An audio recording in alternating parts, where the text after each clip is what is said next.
Kembali lagi di acara WhatsApp Doc dengan saya Tirta dan... Kembali lagi. Ya, kembali lagi dengan saya Tirta dan... Rigen. Di WhatsApp Doc, masih bersama dengan Pak Yuri. Tadi limo. Kembali lagi dengan saya Tirta dan... Rigen. Di acara WhatsApp Doc, Jiro Lupat. Rolling the door. Break. Bukannya apa-apa Mas Cipeng, tadi tuh pemain drama udah siap-siap begini. Kalau kita nggak sebutin kasihan dia. Nah, ini tamu kedua ini benar-benar khusus. Oh, Khusus. spesial dia. Spesial. Ini orang-orang berat, jujur terhormat kita di sini. Iya betul. Setelah Pak Yuri, ini tamu kedua merupakan seseorang tokoh dari Badan Intelijen Nasional. Beliau adalah Pak Wawan Purwanto.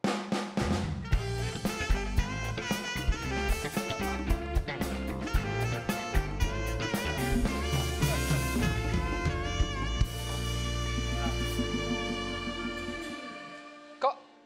Mari Pak Wawan. Ini ada Pak Yuri, Pak Wawan. Pak, iya. Kenapa? Nggak apa-apa. Ken, sebelum kita tanya ke Pak Wawan, Ya. lu tahu nggak BIN itu apa? Tahu, Apa?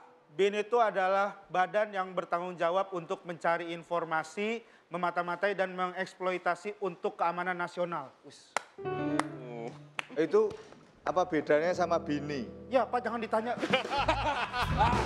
Ayo, jawab. Kalau nggak bisa pulang. Ingat, masih ada utang pertanyaan dari Pak Yuri. Monggo, pertanyaan dari Pak Wawan. Sama Bini Pak. Ya. Kalau Bini, ini Pak, kita takut Pak sama mereka Pak. Jadi Bin sama Bini itu jujur saya sama-sama takut sama keduanya Pak. Iya benar. Aduh pertanyaannya tiba-tiba ya dari Bini. Jadi Pak Wawan, Ya. terima kasih loh Pak udah datang ke acara ini. Iya Pak. Terhormat, ini deg-degan sih Pak. Saya deg-degan, biasa kalau Kayak ketemu... ditawari kawin aja. Biasa kalau ketemu tuh di BNPB lantai 5 Pak. Jadi gini Pak, Pak Wawan, mungkin dari teman-teman kan di Twitter, BIN itu satu-satunya institusi yang nggak ada akun Instagram. Biasanya kan ada Instagram, jadi orang-orang mengerti. Nah, mungkin teman-teman di luar itu masih banyak yang belum mengerti sebenarnya tugas BIN itu dalam penanganan khususnya COVID itu ngapain Pak? Jadi saya ingin bertanya, bagaimana sih sebenarnya peran Badan Intelijen Negara dalam COVID? Karena orang-orang bingung. Iya gitu. betul. Masih bertanya Ya. di netizen itu. Ini sebetulnya Bin itu kan diperintah Presiden untuk melakukan langkah-langkah percepatan penanggulangan COVID. Karena yang namanya perintah Presiden, siapapun ya tegak lurus ke atas. Siap, hanya itu. Akhirnya kita bergeraklah, kita punya klinik BIN, berapa dokter, akhirnya kita merekrut petugas kesehatan baru, Ya. termasuk peralatannya, termasuk kita bikin lab mobile. Oh, mobile lab PCR. Mobile PCR ya, swab, kemudian rapid test, dan peralatan-peralatan kita datangkan, termasuk tenaga-tenaganya, termasuk kita merekrut juga hubungan MOU dengan sejumlah universitas, jumlah laboratorium, rumah sakit rujukan, dan ahli virologi. Nah itu, akhirnya kita terus berlomba untuk bagaimana bisa menemukan obatnya. Karena apa? Tugas BIN adalah melindungi segenap bangsa dan seluruh tumpah darah. Menjaga keselamatan rakyat. Wah itu yang berat ya. Berat. Luar biasa. Ini semua pertanyaan dijawab, Ken. Iya aku mau nanya dari tadi nggak dikasih Iya. kesempatan. Itu Nanya. Matador pertanyaan dari Rigen sebenarnya. Oh, tadi pertanyaan dari Ken. Diambil Pak sama dia Pak. Ini. Shh, jangan berantem kita di depan Pak Oh iya Wawan. benar. Jangan kenceng-kenceng kalau berantem kan ya. Berantem tuh pelan-pelan. Daring. Daring. Itu daring sekarang. Nah, Ya udah, Tuh, monggo. nggak usah dipukul Pak. Nah ini Pak, tadi kan Pak Wawan bilang langsung perintah dari Presiden. Ya. Berarti sekarang itu BIN itu udah nggak di bawah Menko Polhukam lagi Pak ya? Oh tidak, sebetulnya memang dari dulu pun di bawah Presiden hanya tahun 2015. Oh. Itu ada perubahan di bawah koordinasi Menko Polhukam. Tapi sekarang dikembalikan lagi langsung di bawah Presiden karena tugasnya makin berat. Oh. Tantangannya makin luar biasa dan kita perlu kecepatan, speed termasuk masalah kerahasiaan. Nah, itu harus lebih diperketat lagi sehingga kita direct kepada Presiden. Namun demikian tetap melakukan koordinasi dengan kementerian lembaga terkait. Jadi tetap bisa lakukan itu, jadi tidak lantas terpisah. Termasuk dengan Pak Yuri ini kita terus TikTok gitu ya. Iya. Ya. Bekerja bersama. Ya kerjasama dan kita intinya adalah bagaimana percepatan proses itu, Mas. Karena sekarang juga apalagi berpacu dengan masalah pekerjaan, Betul. Ya. masalah ekonomi, pariwisata, ekspor impor dan semuanya luar biasa. Tanpa kita bekerja sama dengan semua elemen yang ada, maka nonsen. Ya. Betul, J. Maka di sini kita terus bergerak simultan siang malam hampir tidak ada berhentinya. Tidur pun rebahan begini aja gini, Mas. Udah lego ya Pak? Dengan harapan goyang sedikit bangun. Karena apa? Nanti kalau ada koordinasi yang harus dilakukan termasuk dari luar negeri, Amerika siang hari, sini tengah malam. Ya. Jadi bagaimana perkembangan di sana, perkembangan di sini, di Eropa juga, ini harus cepat. Termasuk kalau ada info-info khusus terkait dengan temuan-temuan. Sebab sekarang juga dengan BIN kerjasama dengan UNER, dengan BNPB juga sudah menemukan obat. Dan ini obat banyak juga ditanyakan oleh negara tetangga. Ah ini. Oh. Ya, ini. Ini temuan kita bersama rekan-rekan dari UNER. Oh teman-teman sejawat ini Pak? Teman, Iya. ya, kita, Teman dokter sejawat juga. saya. Iya Pak. Dokter hewan. Dokter umum Pak? Oh umum ya. Malu.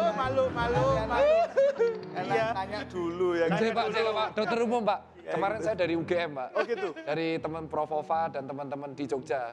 Ini dari Erlangga dari 2 minggu lalu yang benar. Ya, langsung. ini ada lorasid AI. Ini kalau boleh tahu apa Pak? Dan hidroasid AI. Nah ini semuanya untuk yang sudah kena. Artinya bukan yang nggak kena terus minum gitu, enggak. Jadi yang sudah kena. pencegahan ya? Pencegahan. Ini bukan pencegahan. Bukan pencegahan. Ini untuk Bukan yang sudah pencegahan. Terapi. yang sudah terapi. Terapi. Sampean kena COVID nggak? Jangan Pak, jangan sampai.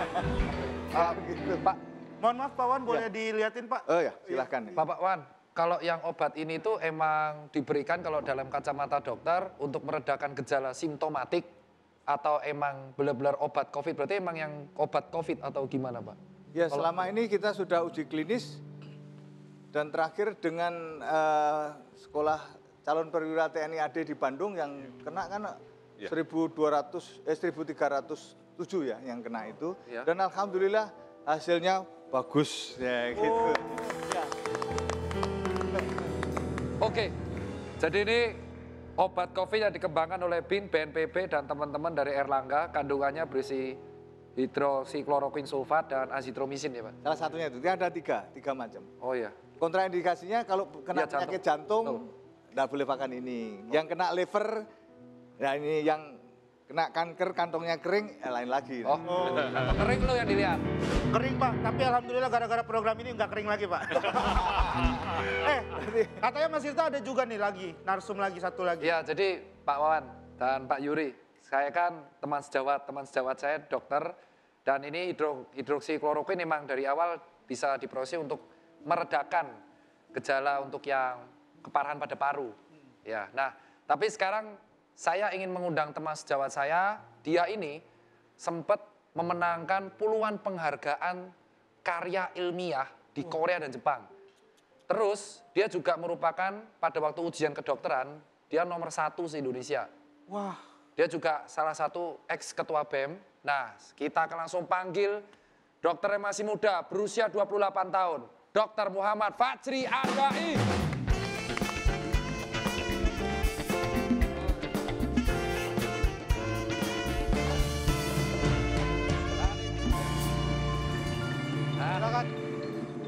Nah, jadi ini kalau pengen teman-teman tahu nih Mas Fajri ini kalau di Instagram Pak Wawan dan Pak Yuri dan teman-teman Ken, ini Mas Fajri itu kalau di Instagram mengedukasi counter isu dari masyarakat dengan bukti ilmiah. Oh. Jadi misalkan ada isu pakai masker bisa mati loh, nah dia counter. Nah sekarang kalau pengen tahu teman-teman kita langsung cek. Ada VT profile dari Wah. Dr. Muhammad Fajri. Banyak banget, Banyak banget. ya langsung dilihat lah. Muhammad Fajri Adai, yang biasa dipanggil Dr. Fajri, merupakan salah satu dokter muda terbaik yang ada di Indonesia. menyelesaikan bangku kuliah di Universitas Gadjah Mada pada tahun 2015 ini merupakan teman satu angkatan dari Dr. Tirta yang juga menjadi teman baiknya. Dr. Fajri juga pernah menghimbau di beberapa portal berita, ia mengingatkan kepada restoran-restoran untuk tidak memutar lagu untuk mencegah penularan COVID-19. Pernyataan tersebut menyatakan, dengan adanya backsound di tempat-tempat seperti restoran, maka intensitas kita berbicara akan lebih cepat dan droplet akan berpotensi lebih sering keluar. Dengan banyak droplet yang keluar, maka intensitas penularan akan semakin bertambah dan ditakutkan akan semakin banyak kasus COVID-19. Tahun ini nama Dr. Fajri juga cukup harum setelah diangkat menjadi koordinator untuk para relawan pada gugus tugas percepatan penanganan COVID-19.